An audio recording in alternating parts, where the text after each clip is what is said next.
Hello, you lovely, lovely people. I'm sat in the car and my gimbal's gone off. Oh no, it's come back on now. Let me tell you a little story about a friend of a friend. Okay, now this friend of a friend, he met this girl on date in Asia date, or it was a web. It's a popular website anyhow, and he met this girl, and he's an Australian guy, and they were talking for ages. Now, even before he come over here, he was madly in love.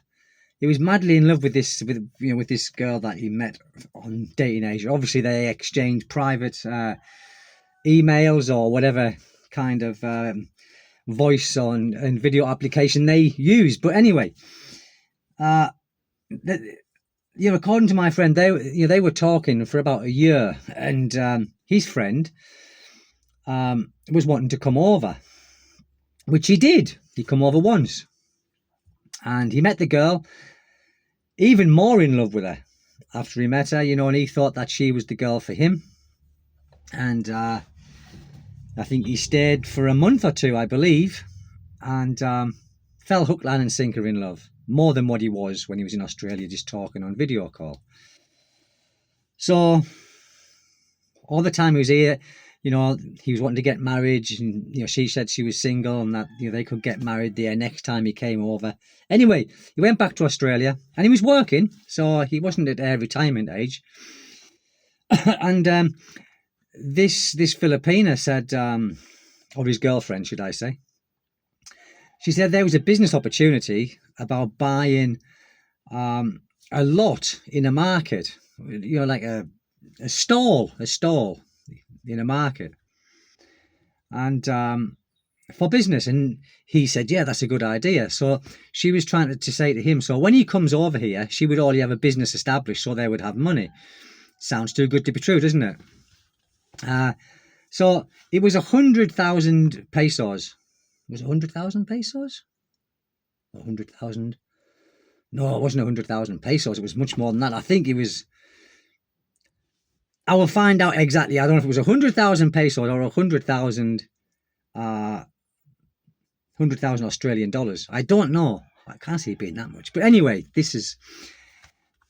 So, no, sorry, 500,000 pesos. I'll get it right in a minute. Half a million. Yeah, half a million. And in this market, and this was in Pampanga. And he said, yes, good idea.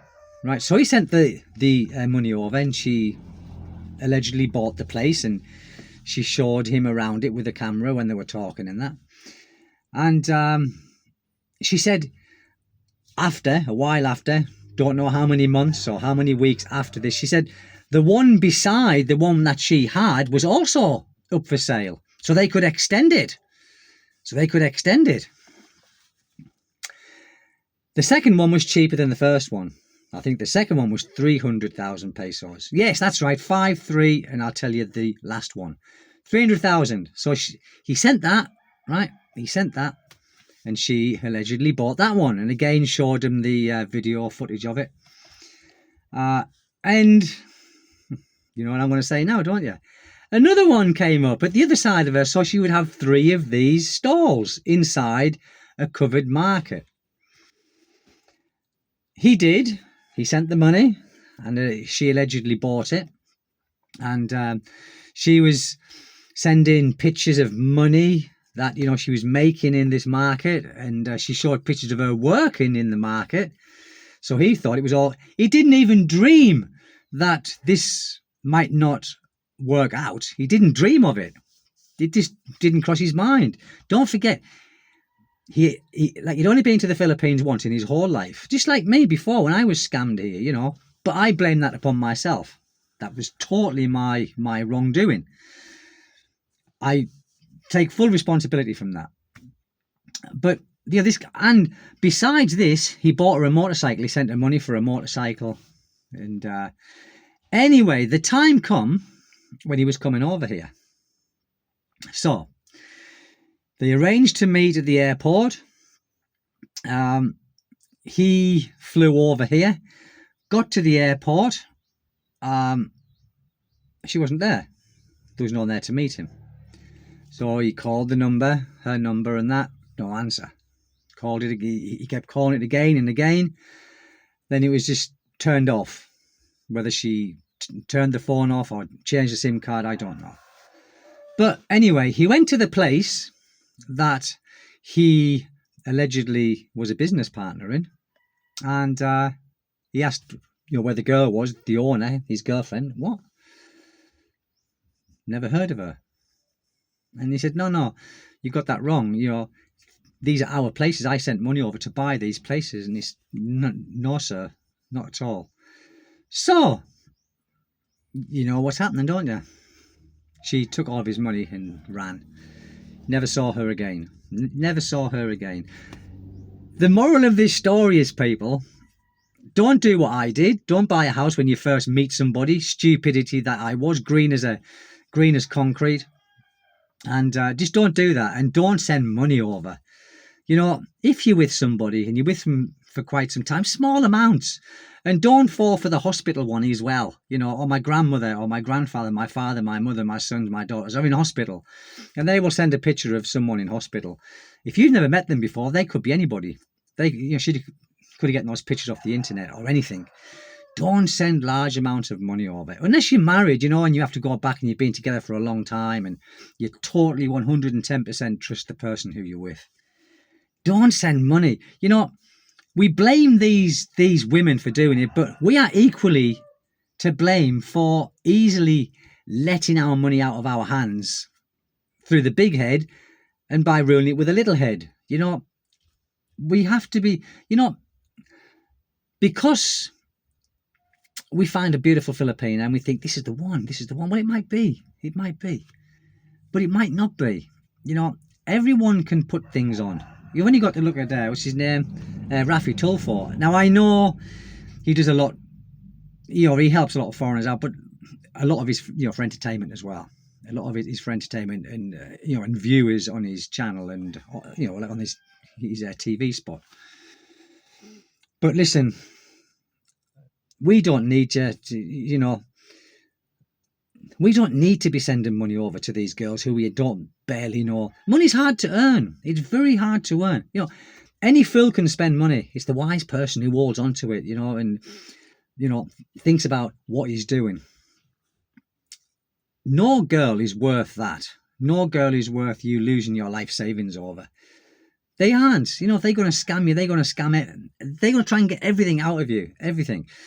The best thing to do, and this is truly, is if you meet a girl online or you meet a girl in person here, tell her you haven't got no money.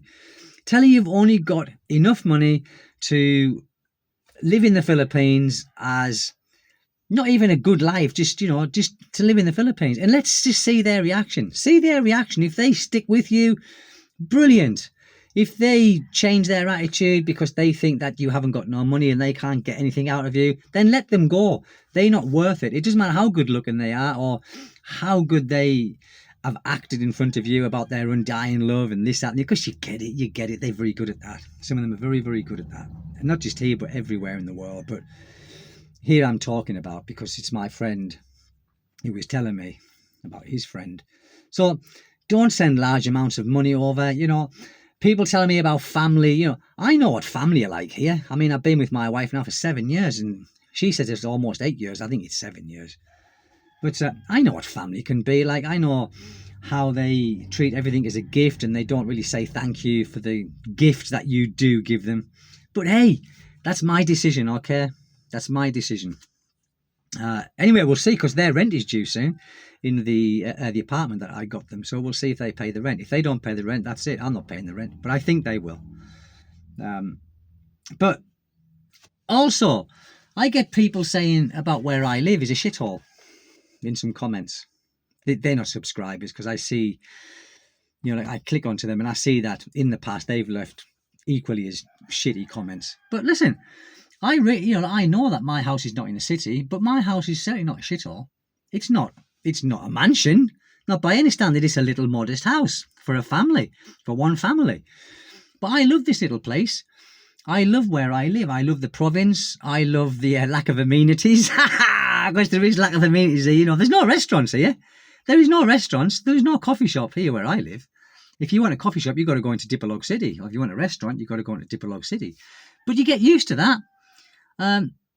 Don't forget, I was born in a little village, a coal mining village called Crook in County Durham. And yes, there was a little. Well, you know, when I was young, there was nothing in that place. Now there is, you know, there's a Prestos. Is it Prestos, or is that?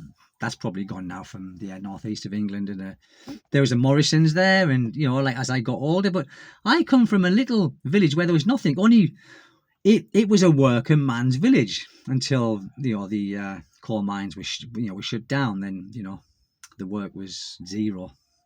The community wasn't a community anymore. So I'm used to living with no amenities, so to speak. And when I did reach adulthood and then went to live in the southeast of England with my father when my mum and dad got divorced, I was like, whoa, this is the big wide, you know, this is the big bad world. I'm in the southeast, you know, like I'm the south of England. You know, I was from the north of England. Big north and south divide, people, if you don't already know that. And although I was there all of my adult life, up until 8 or 9 years ago, I never truly fitted in with city life. I never liked city life. I like this kind of life where it's peace and quiet. You're going to say the quiet. Yeah, I take that back. I take that back. But I mean quiet from the hustle bustle of a city.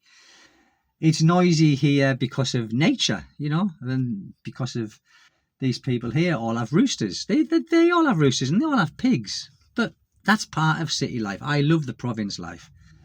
And it's not because I can't afford to live in Dipperlog. I did live in Dipperlog for up until 4 years ago when we got this and built this house.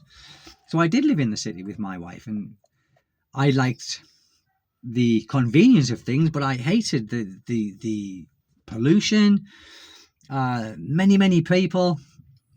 So I prefer this life. And I know many of you don't like this kind of a life, and that's fair play. That's what makes us all individuals and different.